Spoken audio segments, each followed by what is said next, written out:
Vous savez, personne n'est infaillible et le propre de l'humain, c'est d'être imprévisible. On n'est pas des machines, nous sommes plutôt des organismes vivants animés par des émotions. Et il n'y a rien de plus imprévisible qu'une émotion. Et bien que travaillant sur ces émotions, il y a encore des choses qui m'échappent. Et c'est ce que je vous propose de découvrir aujourd'hui dans cette nouvelle vidéo où je vais vous partager mes 6 plus gros échecs en termes de gestion émotionnelle. Et vous allez vous rendre compte que parfois, c'est très gratiné.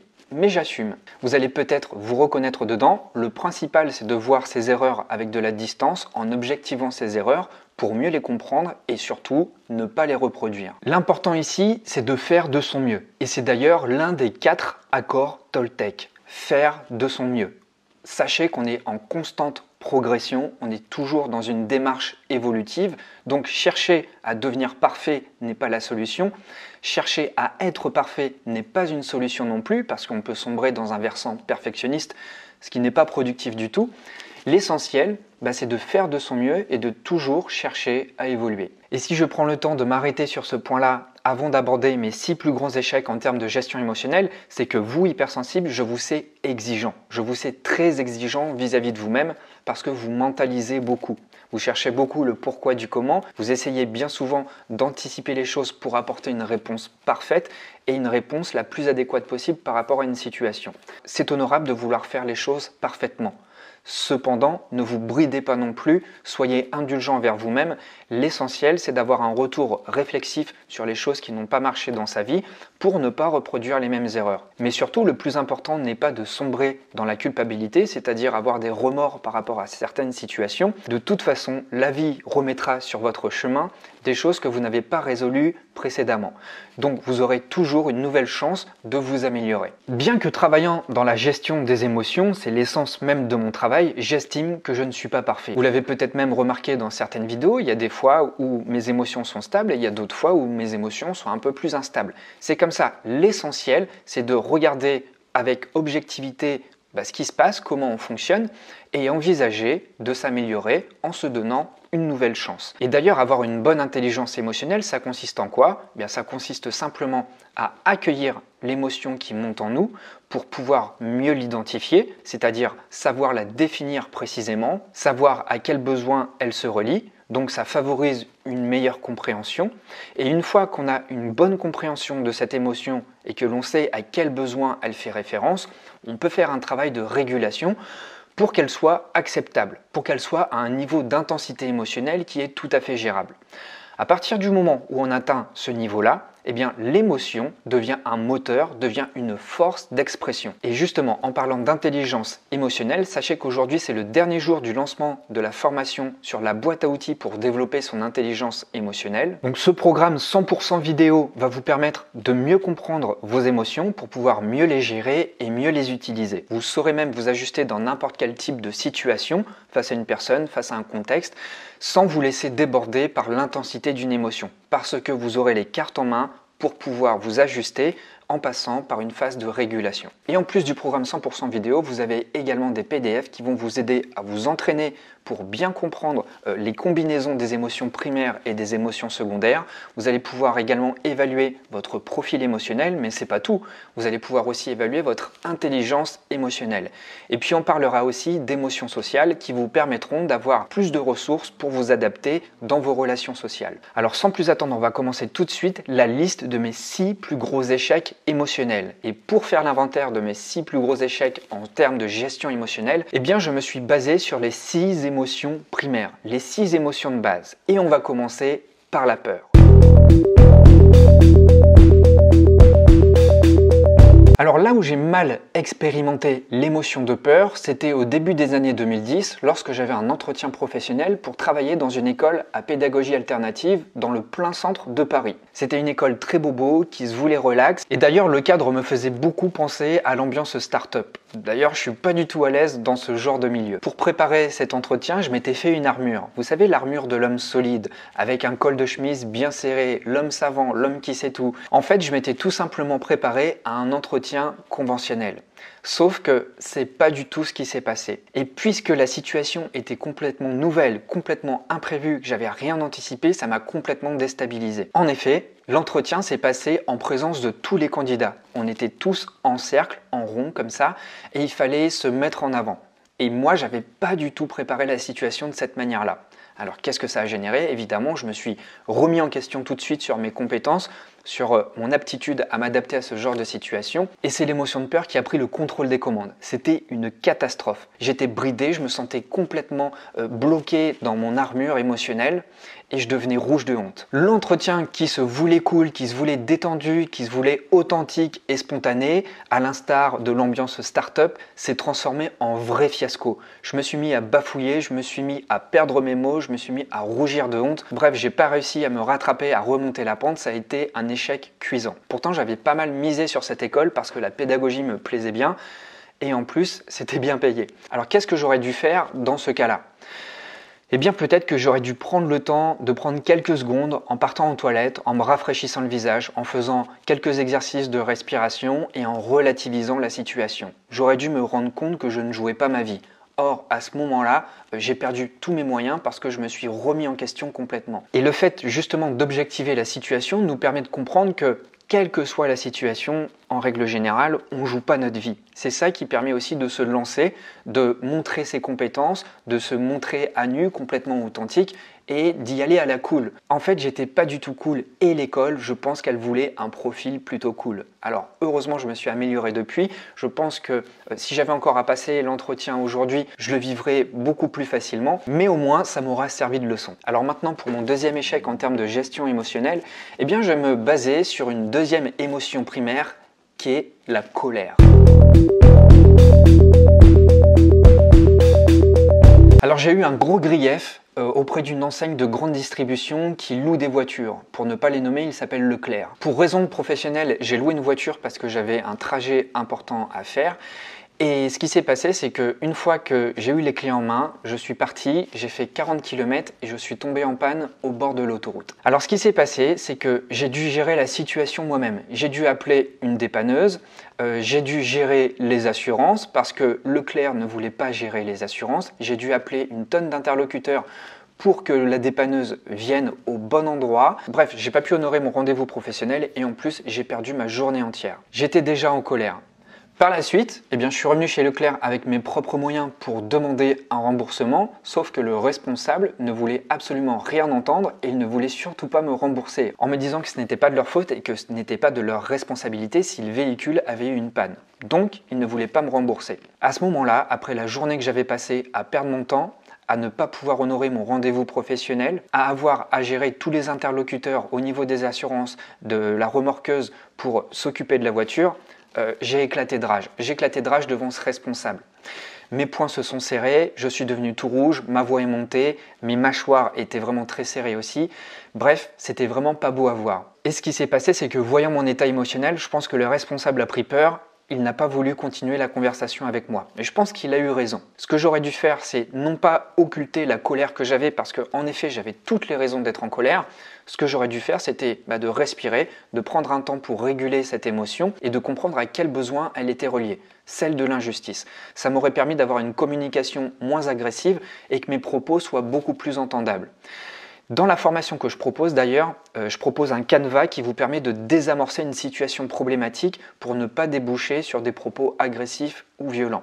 Ça m'aurait bien servi en l'occurrence dans cette situation-là. Maintenant, le troisième cas où j'ai mal géré mes émotions est basé sur l'émotion primaire de la tristesse. Alors ici, dans cet exemple, je vais vous parler d'une déception sentimentale. Une relation qui n'a tout simplement pas duré. Et vous l'aurez compris, ce n'était pas de ma propre volonté. Plutôt qu'accueillir la tristesse occasionnée, je suis resté dans le contrôle en essayant de comprendre le pourquoi du comment et en retournant le problème dans tous les sens dans ma tête. J'ai tout fait pour comprendre les raisons de cette séparation. À ce moment-là, j'accueillais rien du tout.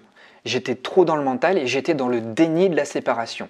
Probablement pour me protéger, parce que j'avais pas envie de souffrir en accueillant cette douleur. Mais cette douleur, elle était bel et bien là, et elle s'est cristallisée, ce qui a occasionné un repli sur moi. Et cette grande résistance que je vous partage dans cette vidéo, c'est vraiment caractéristique d'une situation qu'on ne veut pas accueillir. Et cette phase a duré vraiment longtemps, ce qui a occasionné beaucoup de rumination mentale, beaucoup de renfermement sur moi, beaucoup de désespoir, une tristesse qui s'est cristallisée dans mon corps, dans mon mental évidemment, et donc ça a donné lieu à des problèmes de somatisation. Et oui, c'est normal, au bout d'un moment, le corps, lorsqu'il emmagasine trop d'émotions, il est obligé de les ressortir. Si on ne le fait pas par nous-mêmes, il le fera quelles que soient les conséquences, à notre détriment. D'ailleurs, dans l'information, je vous partage les 5 phases du changement. On va parler de courbe du deuil. La courbe du deuil, c'est quoi? Eh bien, c'est un schéma de résilience. Et dans ce schéma de résilience, il y a plusieurs phases. Et dans ces phases, il y a notamment la résistance. La résistance est une des premières phases de la courbe du deuil. Alors, quand je parle de courbe du deuil, c'est pas forcément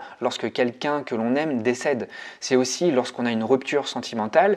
Ça peut être aussi lorsqu'on perd quelque chose de cher. Par exemple, perdre son travail. Ou alors une nouvelle organisation de son travail qui demande un réaménagement total de son emploi du temps. Et là, quelque part, on perd quelque chose. On doit donc s'inscrire dans un schéma de résilience. Dans le programme en ligne, je vous explique tout point par point. Pour continuer avec mon 4e échec en termes de gestion émotionnelle, je vais me baser sur l'émotion primaire qu'est la surprise. Alors ici, nous sommes gare du Nord, simplement quelques semaines après les attentats de novembre 2015. J'étais à l'intérieur de cette gare et d'un seul coup, une grande barrière en fer s'est détachée d'un échafaudage pour tomber avec un bruit fracassant sur le sol. Vous savez à quel point les esprits pouvaient être alertes à cette époque où le plan Vigipirate était à son maximum. Et ce qui s'est passé, c'est que mon corps s'est figé.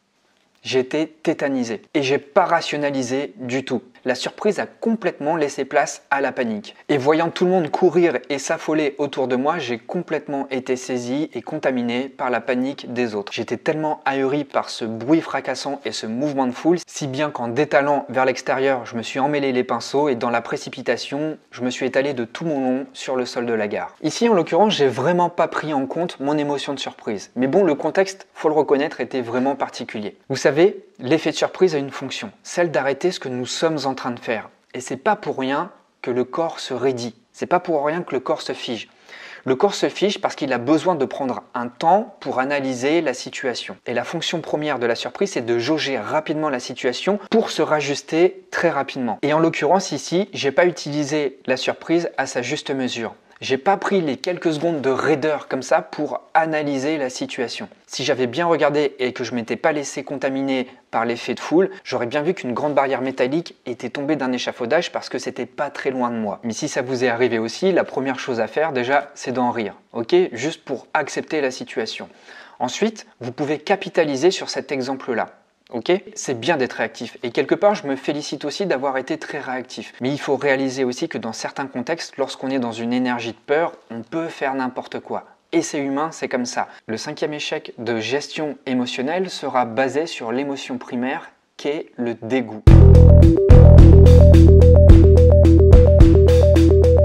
Oui, c'est encore une fois une émotion qui n'est pas agréable, qui n'est pas facile. Et une nouvelle fois, j'ai choisi dans mes mémoires une situation qui est liée aux attentats. Et encore une fois, les attentats du 13 novembre. Je pense qu'ils nous ont tous vraiment marqué l'esprit. Je ne sais pas vous, mais lors des attentats du 13 novembre, lorsque j'ai appris la nouvelle, je buvais un coup avec des amis dans un café et j'ai appris la nouvelle en rentrant chez moi dans le métro. Ça m'a glacé le sang. J'avais pas dormi de la nuit et en plus, le lendemain, c'était un samedi matin, je me souviens très bien, le lendemain, j'avais cours avec mes élèves. Et en plus, c'était pas des petits, c'était des grands, c'était des CM2 qui étaient parfaitement en âge de comprendre la situation. Donc je vous raconte pas l'ambiance dans la classe le lendemain, il a vraiment fallu débriefer avec les élèves qui étaient catastrophés. Le midi, lorsque je suis rentré chez moi, j'avais du mal à lâcher prise. Donc j'ai fait une double erreur. La première, c'est de regarder les infos pour m'informer, sauf que voilà, j'avais pas forcément besoin d'avoir plus de renseignements. La deuxième chose, c'était de manger en regardant les informations. Et là, j'avoue, c'était vraiment pas fin de ma part. La situation était tellement écœurante que je n'aurais jamais dû manger ce repas en regardant ces images. Aussi désagréable soit le ressenti lié au dégoût, le dégoût a malgré tout une utilité essentielle pour le corps, celui de rejeter ce qui est toxique pour lui. Donc, il n'y a pas 36 réponses comportementales lorsqu'on éprouve du dégoût. La réponse première, c'est de vomir. Et le corps a ce réflexe-là pour expulser à l'extérieur de lui ce qui est nuisible pour son organisme. Dans cette situation, en mangeant et en regardant des images écœurantes, j'ai associé ma nourriture à des images écœurantes. Donc je pense que j'ai quelque part mangé des images écœurantes. Eh bien, je vous garantis que ces images ne sont pas restées longtemps en moi, je les ai très rapidement expulsées aux toilettes. Et enfin, le dernier échec en termes de gestion émotionnelle sera sur l'émotion primaire qu'est la joie. Alors vous allez me dire pourquoi la joie, c'est une émotion agréable. La joie, ça signifie que nos besoins sont satisfaits. La joie nous signifie que nous sommes dans la bonne direction et qu'on doit continuer à rester sur cette bonne direction parce qu'on éprouve de l'ouverture, on éprouve quelque chose de sain. Ça veut simplement dire que nos besoins sont satisfaits. Donc continuons d'aller dans le même sens. Alors pour illustrer cette situation, je vais vous partager une anecdote que j'ai vécue à la fac. À la fac, j'étais un étudiant plutôt sérieux, même très sérieux la semaine. Sauf que le week-end, j'aimais bien faire la fête. Et puis, arrivé à la fin des partiels, comme toute fin de partiel, ça se célèbre, surtout lorsqu'elles sont bien réussies. Et je savais à l'avance que j'avais vraiment cartonné lors de ces partiels. C'était vraiment tombé sur les sujets que j'avais hyper bien travaillé. Sauf qu'à vouloir trop célébrer la joie de ces fins de partiel, j'ai basculé dans le versant euphorique. Et l'euphorie, c'est un sentiment grisant, c'est un sentiment qui fait qu'on se sent énormément en vie, surtout lorsqu'on a 20 ans. Et ça, ce sentiment, je l'ai amplifié avec de l'alcool. Et l'alcool mêlé à l'euphorie et mêlé à la fatigue de la fin des partiels, ça a fait un très mauvais mélange et d'ailleurs, j'en ai pas un souvenir impérissable. Ici, tout simplement, qu'est-ce que j'aurais pu faire? J'aurais pu me contenter de cette joie, de l'accueillir et de me dire que le mieux est l'ennemi du bien. C'est déjà bien de réussir ses partiels, c'est bien de ressentir la joie, pourquoi vouloir plus à chaque fois? Peut-être quelques verres pour célébrer cet événement, mais au-delà, c'était vraiment une erreur de jeunesse. Et c'est tant mieux, je ne le regrette pas du tout, parce que les erreurs de jeunesse nous aident justement à faire des choix plus sages par la suite. Donc voilà, vous avez la preuve que la joie, c'est une émotion primaire qui est parfaitement saine, qui nous indique qu'on est dans la bonne direction. Néanmoins, il y a des nuances pour chaque émotion primaire. Okay, et chaque émotion primaire, la colère, la tristesse, la joie, le dégoût et la surprise, ces 6 émotions de base ont chacune des nuances. Okay, et une des nuances de la joie, c'est l'euphorie. Et ça, je vous propose de le découvrir dans la formation pour avoir vraiment une compréhension sur le monde complexe des émotions. Chaque émotion a un spectre. Et dans chaque spectre, il va y avoir des sous-émotions qui vont se rattacher aux émotions primaires. Avoir une connaissance de ce spectre va vraiment vous permettre d'avoir une super bonne connaissance de vous, ce qui va vous permettre de vraiment vous ajuster quelles que soient les situations. Donc pour vraiment mieux vous connaître et développer une intelligence émotionnelle qui va vous permettre de vous adapter et de vivre chaque situation de manière mesurée, de manière équilibrée et de manière sereine, vous pouvez encore profiter du lancement de ce programme qui se termine ce soir à 23h59. Donc vous avez accès directement au premier lien dans la description. Et comme je l'ai dit, c'est une formation 100% vidéo avec beaucoup de supports PDF pour vous aider, pour vous accompagner. Cette formation, vous l'avez à moins de 50% et vous l'avez à vie. Donc vous pouvez prendre le temps que vous voulez pour la travailler. Si vous avez encore des questions avant ce soir relatives à cette formation, vous pouvez me poser vos questions dans les commentaires. Et si vous êtes chaud pour rejoindre le programme en ligne, je vous dis à tout de suite dans le premier module où on va découvrir ensemble le mode d'emploi de nos émotions. À tout de suite.